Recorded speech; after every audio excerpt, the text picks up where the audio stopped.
Break के बाद आपका स्वागत है। बात कर रहे हैं लगातार कि क्या जीत जाएंगे हम। सबसे अहम सवाल ये है, और जो सरकार की तरफ से, केंद्र सरकार की तरफ से गाइडलाइंस जारी की गई हैं, इनका पालन करने के लिए पूरी तरह से प्रादेशिक सरकारें वो तैयार हैं या नहीं। जिला प्रशासन के पास पूरे के पूरे इंतजाम हैं कि नहीं, ये तमाम वो सवाल हैं जो आज की चर्चा के लिए हमने हमारे संवाददाताओं से शुरू की है। बातचीत करेंगे पंजाब के फिरोजपुर से जो अक्षय गिल्होत्रा हमारे संवाददाता हैं वो जुड़े हुए हैं। अक्षय, सबसे पहले तो ये जानेंगे आपसे कि फिलहाल फिरोजपुर में ताजा हालात क्या हैं। जी शमशेर, बिल्कुल मैं बता देना चाहता हूं कि फिरोजपुर के हालातों की बात करी जाए तो हालात यहाँ पे बिल्कुल स्थिर नजर आ रहे हैं, क्योंकि अभी तक फिरोजपुर जिला में एक ही कोरोना का जो पेशेंट सामने आया था वो भी अभी तक पूरी तरह से स्वस्थ है। और बात करी जाए जितने भी उसके साथ जो कांटेक्ट में आए थे उन सभी के जो टेस्ट लिए थे वो सारे के सारे नेगेटिव आए हैं। ये फिरोजपुर के लिए एक राहत भरी खबर है। और ऊपर से अगर बात करी जाए तो हर जगह पे अभी तक कंट्रोल निरंतर में है पूरी तरह से। और फिरोजपुर एक सरहदी जिला होने के कारण पुलिस और प्रशासन पूरी तरह यहाँ पे मुस्तैद दिखाई दे रहा है। लेकिन फिर भी अगर जो कोई छोटी मोटी कमी आ रही है तो वो सबसे ज्यादा बैंकों के बाहर की कमी है, वो नजर आ रही, क्योंकि बैंकों के बाहर जो सोशल डिस्टेंसिंग है उसका पालन नहीं किया जा रहा, क्योंकि लोग अपने घरों से बाहर आ रहे हैं। बैंकों में अपने जो खाता में से पैसे निकालने के लिए वो घर से बाहर आ रहे हैं और बैंकों के बाहर बड़ी भीड़ जो है सामने दिखाई दे रही है। जी शमशेर। अक्षय, केंद्र सरकार की तरफ से जो गाइडलाइंस जारी की गई हैं उनको लेकर क्या है, प्रशासन क्या कहता है, जिला प्रशासन का क्या कहना है?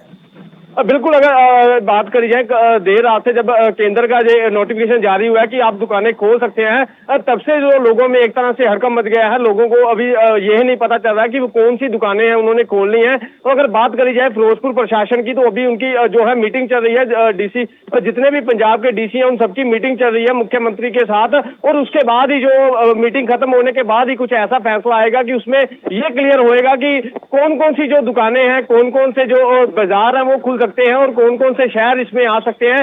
ये बड़ी बात होगी कि इसमें कौन कौन से दुकानें हैं खोलने में सामने आ सकते हैं, क्योंकि लोगों में एकदम से अभी ये नहीं पता चल पा रहा कि कौन सी वो दुकानें खोल रहे हैं। लोगों में अभी तक पूरी तरह से अपने दुकानों के बाहर आके रुके हुए हैं ताकि उन्हें क्लियर हो सके। तो ये सारा जो फैसला मीटिंग के बाद ही लोगों को पता चल पाएगा। जी, लोग घरों से बाहर निकल चुके हैं अपनी दुकानों को खोलने के लिए, जैसे आपने कहा कि दुकानों के सामने जरूर खड़े, लेकिन जब तक जिला प्रशासन की तरफ से कोई आदेश नहीं आता है तब तक दुकानें नहीं खुलेंगी। ये बड़ा सवाल है। और उसके बाद ये भी महत्वपूर्ण है कि क्या अगर ऐसा होता है तो ऐसे में जिला प्रशासन पूरी तरह से, उसके पास पुलिस फोर्स इतनी है, इंतजाम पूरे हैं कि अगर लोग घर से बाहर निकलते हैं तो आसानी से उनका पालन करवा लिया जाएगा।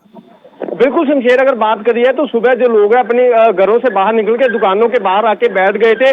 तभी से जब पुलिस को ये सारी सूचना मिली तो पुलिस ने आकर वहां पे सभी लोगों को जो है वापस घर भेज दिया। और अभी तक पूरे फिरोजपुर की अगर बात करी जाए जो सिर्फ जरूरी सेवाएं हैं उनकी दुकानें ही खुली है। वो भी दुकानें इस प्रकार से खुली है कि वो होम डिलीवरी दे सकते हैं। अभी तक वैसे जो कोई भी दुकानें हैं उनको नहीं खोलने दिया गया और पुलिस ने जो है लोगों को वापस घर भेज दिया हुआ है, जिसके कारण जो अभी दुकानों के बाहर अगर हम बात करें या फिर बाजारों की ओर बात करें तो वहां पे अभी तक ऐसा कोई भी रश देखने को नहीं मिल रहा। जी शमशेर। एक मैं ये जानना चाह रहा था कि अपने पास क्या पूरी तरह से इंतजामात हैं अगर लोग घरों से बाहर निकलेंगे? देखिए, ऐसा भी होगा कि मान लेते हैं किसी का कूलर पंखा खराब है, कुछ भी उठा के चल देगा, पुलिस रोकेगी टोकेगी तो बताएगा कि मेरी ये सामान खराब है, मैं ठीक कराऊंगा, तो कैसे पहचान करेगी? पुलिस के लिए तो मुश्किलें हो जाएंगी। बिल्कुल शमशेर, ये आपकी बात बिल्कुल सही है कि अगर जो लोग ऐसे ही घर से बाहर निकल जाएंगे तो पुलिस उनके साथ कैसा व्यवहार करेगी। क्योंकि मैं यहाँ पे क्लियर कर दूं, क्योंकि जो फिरोजपुर में अभी कुछ दिन पहले ही जो है हल्की फुल्की घटनाएं सामने आई थी कि लोग पालन नहीं कर रहे हैं सोशल डिस्टेंसिंग का, लोग घरों से बाहर आ रहे थे। तो पुलिस ने उनके साथ पूरा जो है गुस्से का बर्ताव भी पेश किया, क्योंकि पुलिस को काफी दिनों से पुलिस जो लोगों के लिए लगी हुई है, लेकिन पुलिस की जो लोग अगर नहीं उनका सहयोग कर रहे तो पुलिस को उनके ऊपर थोड़ा सा गुस्सा भी दिखाना पड़ा, जिसके प्रभाव से अभी लोग अपने घरों में हैं। और पुलिस ने ये साफ क्लियर कर दिया था कि अगर कोई भी जो है कानून को भंग करने की कोशिश करेगा या फिर घरों से बाहर निकलने की कोशिश करेगा तो उसके लिए पुलिस ने अपने पूरे इंतजाम करे हुए हैं। तो लोगों को इसके लिए उनको जो है उनको जो है दंड भी मिलेगा। जी शमशेर। कोई ऐसी बात जो आप चाहते हैं प्रशासन की नॉलेज में आए, उनकी जरूरी है, क्योंकि कुछ चीजें ऐसी होती है जो उनकी नजर से छूट जाती हैं, वहां तक प्रशासन नहीं पहुंच पाता, ऐसा कुछ लगता है आपको फिरोजपुर में? बिल्कुल शमशेर, अगर बात करी जाए तो जो शराब पीने के शौकीन हैं उनके लिए ये एक ऐसी खबर है, क्योंकि जो लोग हैं वो प्रशासन को ये नहीं पता चल पा रहा कि जो शराब के ठेकेदार हैं वो शराब की बिक्री किए जा रहे हैं, क्योंकि शराब की दुकानें या ठेके बंद हैं, जिसके कारण जो उसकी बिक्री है वो घरों से लोग कर रहे हैं। प्रशासन को ये सारा कुछ उनके ध्यान में नहीं आ रहा, क्योंकि वो कौन लोग हैं, क्योंकि लोग घरों से ही जो है शराब की सप्लाई कर रहे हैं, क्योंकि ठेके बंद होने के कारण जो शराब पीने के शौकीन है वो लोग घरों से बाहर निकल के कहीं ना कहीं से अरेंज कर रहे हैं। तो ये एक सरकार के सामने बड़ी चुनौती है कि इनके ऊपर कैसे रोक लगाई जा सके, क्योंकि लोग जहां पे एक तरफ तो कोरोना वायरस की महामारी है और दूसरी तरफ जो शराब पीने वाले लोग हैं वो कहीं ना कहीं से अपनी शराब को अरेंज कर रहे हैं और घरों में से लोगों को शराब का जो धंधा है वो लोग चला रहे हैं। जी शमशेर। शुक्रिया अक्षय, इस तमाम जानकारी के लिए। फिरोजपुर से ताज़ा अपडेट अक्षय गल्होत्रा दे रहे थे हमें। प्रशासन तैयारी कर रहा है कि क्या हो सकता है क्या नहीं हो सकता है, क्योंकि यहाँ पर कोरोना के बहुत ज़्यादा मामले पहले भी नहीं थे और अब बिल्कुल कोरोना मुक्त हो चुका है। लेकिन सबसे बड़ा सवाल ये है कि अगर वहाँ पर दुकानें खोलने के निर्देश दिए जाते हैं और कहाँ कहाँ पर ये सब होगा, ये बड़ा सवाल है। तो क्या उस वक्त लोग घरों से बाहर निकलेंगे, भीड़ बाहर निकलेगी, तो उनको प्रॉपर तरीके से उनको सोशल डिस्टेंसिंग का पालन करवाने के लिए क्या प्रशासन मुस्तैदी के साथ काम कर पाएगा, ये बड़ा सवाल है। अंजनी पांडे के पास चलते हैं बिहार से। अंजनी पांडे, बिहार की जानकारी आपसे चाहेंगे, क्या कुछ फिलहाल स्थिति है? देखिए शमशेर, बता दो कि बिहार में जो स्थिति है वह पिछले 24 घंटे में भी देखें तो बहुत ज्यादा मामले आ गए हैं और लगभग ये मामला जो है वो 52-53 संक्रमित मरीजों की संख्या जो है वह पिछले 24 घंटे में बढ़ गई है। तो इसको लेकर के सरकार जो है काफी गंभीर है और चिंतित भी है कि किस तरीके से उस चेन को तोड़ा जाए, क्योंकि जो सबसे ज्यादा मामला आया है वो मुंगेर के जमालपुर का है, जहां पर अब तक यदि मुंगेर की बात करें तो 62 लोगों को कोरोना संक्रमित पाए गए हैं। 62 लोग, उसमें से 54 सिर्फ जमालपुर के ही है। तो इसको लेकर के सरकार जो है वो काफी गंभीर है और जो चेन है उस चेन को तोड़ने के लिए हर संभव कोशिश जो है वो की जा रही है कि कैसे इस चेन को तोड़ा जा सके, क्योंकि पिछले 5 दिनों में 100 से ज्यादा मरीजों की संख्या जो है वह बढ़ गई है बिहार में। तो ये सरकार के लिए चिंता की बात है और खास करके राजधानी पटना का कुछ एक इलाका है जो खाजपुरा का इलाका है, उस इलाके में एक संक्रमित मरीज मिला था 4 दिन पहले, लेकिन उसके बाद से उस इलाके में और संक्रमित मरीजों की संख्या जो है वो लगातार बढ़ रही है। तो उस पूरे इलाके को सील कर दिया गया है।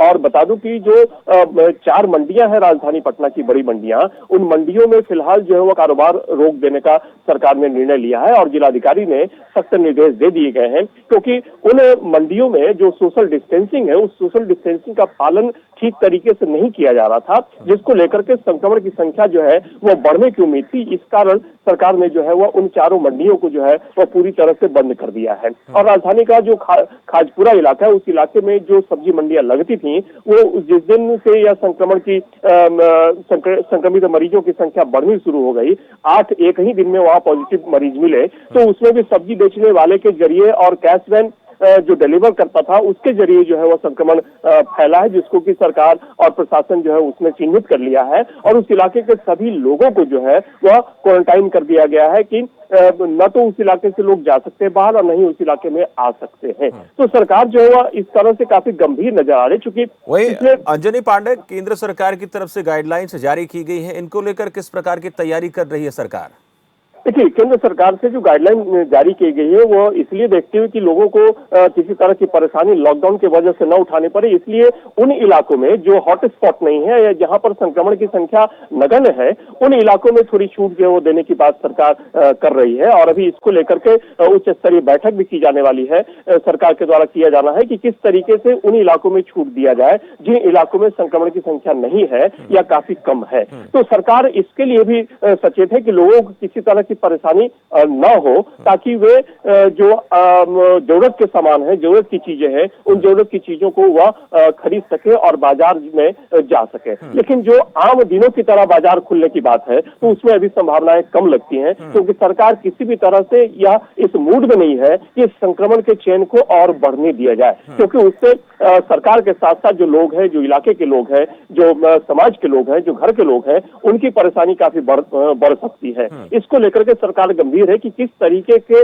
उपाय किए जाए ताकि जो बाजार खुलने की बात है और लोगों को उन जरूरत की सामानों तो उपलब्ध कराने की बात है, तो वह सुनिश्चित किया जाए कि हर तरह से जो लॉकडाउन है और जो कोरोना संक्रमण को फैलने से रोकने के लिए जो गाइडलाइन दिए गए हैं उन गाइडलाइन को फॉलो किया जाए, ताकि जो दुकानदार है वो दुकानदार भी उन चीजों को फॉलो करें, सोशल डिस्टेंसिंग बनाकर रखें। जो कर्मचारी है उस दुकान के, उन कर्मचारियों को भी यह निर्देश दिया गया है कि आधे से कम कर्मचारी उन दुकानों में आए ताकि भीड़ जो है वह न हो सके। कुछ जैसे आपने कहा कि सरकार को रिस्क नहीं लेना चाहती है, लेकिन ऐसा कुछ मुद्दा है क्या बिहार में जिस पर काम करना भी बाकी है कोरोना संक्रमण के इस दौर में, जो कहीं ना कहीं सरकार के लिए बहुत ज्यादा जरूरी है? देखिए, सरकार जो है वो निश्चित रूप से सक्रिय है और प्रतिदिन उच्च स्तरीय बैठक की जा रही है मुख्यमंत्री के द्वारा भी और अधिकारियों के द्वारा भी कि जो आइसोलेशन सेंटर है उनकी संख्या बढ़ाई जाए, जो क्वारंटाइन सेंटर है उनकी संख्या बढ़ाए। लेकिन कुछ एक खुशी की बात मैं बता रहा हूँ, अपने दर्शकों को बताना चाहूंगा कि उन जगहों पर जहां पर क्वारंटाइन में रखे गए थे उनकी जो तिथि कंप्लीट हो गई, 14 दिनों का क्वारंटाइन कंप्लीट हो गया है, तो वैसे लोग को घर जाने दिया जा रहा है और क्वारंटाइन सेंटर की संख्या जो है वो घटा रही है सरकार। तो यह एक कहे तो एक गुड साइन यह हम कह सकते हैं कि जो संक्रमण है वो संक्रमण बढ़ नहीं रहा है। लेकिन कुछ एक इलाकों में, जैसा कि नालंदा का इलाका है, बक्सर का इलाका है, बक्सर में भी एक ही दिन में सबसे ज्यादा कल मरीज मिले हैं। इसको लेकर के जो डिस्ट्रिक्ट है, ऐसे जिलों की संख्या यदि देखें तो वह बढ़ गया है, लेकिन इन सब के बावजूद कुछ एक जिलों तक ही वह संख्या जो है वह सीमित है। तो सरकार इसलिए एकदम चिंतित है और सरकार समीक्षा बैठक लगातार कर रही है कि किस तरीके से हम, यदि मरीजों की संख्या बढ़ती है तो अस्पतालों में जो बेड है उनकी संख्या बढ़ाई जाए, आइसोलेशन सेंटर की संख्या बढ़ाई जाए और जो टेस्टिंग किट्स हैं उन टेस्टिंग किट्स की संख्या बढ़ाई जाए। टेस्टिंग जो पेंडिंग टेस्टिंग है उनको क्लियर किया जाए जल्द से जल्द, ताकि जो संक्रमित मरीज हैं उनकी पहचान हो सके और उनके चेन को पहचाना जा सके कि आखिर यह जो संक्रमण फैल रहा है वो किस तरह से और कहां से फैल रहा है। तो सरकार पूरी तरह से इसमें सक्रिय नजर आती है, सक्रिय है। नीतीश सरकार को लेकर ताजा अपडेट अंजनी पांडे हमें दे रहे थे। बहुत बहुत शुक्रिया अंजनी पांडे इस ताजा जानकारी के लिए। तो अंजनी पांडे हमें बता रहे थे बिहार में किस प्रकार की तैयारियां, कुछ इलाके हैं वहां पर जरूर दिक्कतें ज्यादा हैं, लेकिन प्रशासन मुस्तैद है और जो केंद्र सरकार की तरफ से गाइडलाइंस जारी की गई हैं उनको लेकर हाई लेवल मीटिंग होने की बातें भी सामने आ रही हैं। अब चलेंगे चरणजीत कोहली के पास, पटियाला से ताजा अपडेट देंगे हमें। चरणजीत कोहली, पटियाला की स्थिति क्या है? पटियाला की स्थिति देखा जाए तो थोड़ी सी गंभीर है कि पिछले कुछ दिनों से लगातार जो पटियाला का राजपुरा है वहां से केस निकले हैं, पॉजिटिव केस आए हैं। आज जो पटियाला की स्थिति है उसमें कुल 55 केस हैं, तो कहीं ना कहीं स्थिति तो गंभीर है, प्रशासन भी सतर्क है। तो स्थिति अभी फिलहाल तो गंभीर बनी हुई है जी। और इसके अलावा जो तमाम इंतजामात हैं वो कैसे नजर आते हैं आपको? जैसे केंद्र सरकार की तरफ से गाइडलाइन जारी हुई हैं, उनका किस तरह से यहाँ पर पालन करवाया जा सकता है? क्या कुछ उसमें रियायतें दी जा सकती हैं या फिर पटियाला को इन सब चीजों से बाहर रखा जाएगा, पूरी तरह से पटियाला लॉक रहेगा? बिल्कुल शमशेर जी, आपको यहाँ बताना चाहूंगा कि कैप्टन सरकार की तरफ से एक 20 मेंबरी रिव्यू कमेटी बनाई गई है जो आज शाम को इसका फैसला देगी। बाकी रहा जो पटियाला, अपना जलंधर और मोहाली, ये रेड जोन में आते हैं, तो ये तो खुलने के चांस कम ही लग रहे हैं। बाकी कैप्टन सरकार लगातार केंद्र सरकार के संपर्क में है, वो पहले भी दुकानें वगैरह खोलना चाहती थी, तो कहीं ना कहीं वो खुलवाने की, जो भी एरिया ग्रीन जोन में आते हैं उसको खुलवाने की कोशिश तो करेगी जी। चरणजीत, एक और बात पूछूंगा आपसे कि जो कुछ ऐसे इलाके हैं जहां हम पहले भी लगातार बात करते रहे कि उन लोगों तक खाना नहीं पहुंच रहा है, उन लोगों को राशन नहीं मिल पा रहा, खासकर ऐसे लोग जो अपने आप को खुददार समझते हैं, मिडिल क्लास लोग हैं, लोअर मिडिल क्लास लोग हैं, उनको लेकर क्या हालात है? की बात करें, देखे पहले कुछ दिनों में जब सरकार की तरफ से राशन बांटने में देरी की गई तो कुछ लंगर कमेटियों ने और कुछ एनजीओ ने, संस्थाओं ने राशन बांटा है, लेकिन कहीं ना कहीं वो गरीबों तक तो पहुंचा मिडिल आदमी जो नहीं मांग सकता। तो कहीं ना कहीं सरकार को मिडिल आदमी के लिए सोचना पड़ेगा, क्योंकि अभी स्कूल की फीसें कही जाए तो स्कूल की तरफ, प्रशासन की तरफ से भी उनको नोटिस दिए जा रहे हैं, व्हाट्सएप मैसेज किए जा रहे हैं कि आप फीस भरिए। जो इंस्टॉलमेंट होती है, चाहे घर की है या किसी की भी बैंक किस्त है, वो भी भरने के उनको मैसेज आ रहे हैं। तो कहीं ना कहीं तो मिडिल क्लास के ऊपर इस समय बोझ है और सरकार को मिडिल क्लास के लिए सोचना भी पड़ेगा जी। चरणजीत कोहली, एक और बात जानेंगे आपसे बात, जो सोशल डिस्टेंसिंग को लेकर अक्सर एक बात हो रही है, कई जगहों से ऐसी खबरें सामने आ रही हैं, क्या इसको लेकर पटियाला में स्थिति ठीक है? सबसे अहम यही है कि अगर ये पालन नहीं हुआ तो फिर हमारे सारे इंतजाम धरे के धरे रह जाएंगे।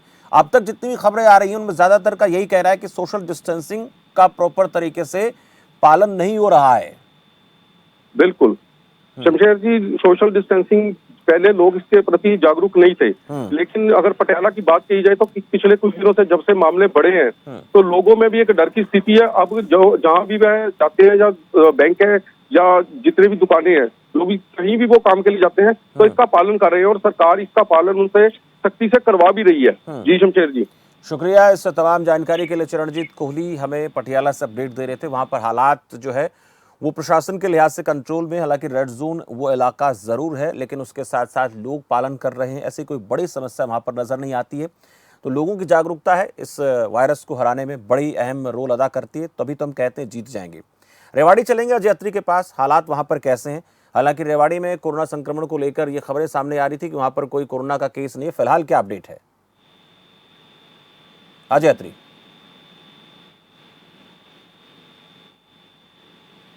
अजय मेरी आवाज सुन रहे हैं आप? चलिए, अजय से हमारा संपर्क नहीं हो पा रहा है, वहां तक आवाज नहीं पहुंच पा रही है।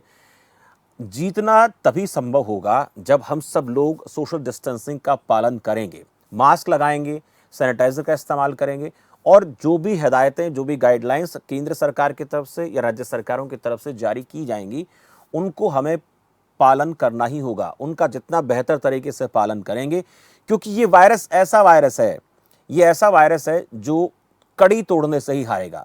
जयपुर से संतोष जयमन हमारे साथ जुड़े हैं, संतोष से जानकारी ले लेते हैं। संतोष, जयपुर में फिलहाल क्या स्थिति है?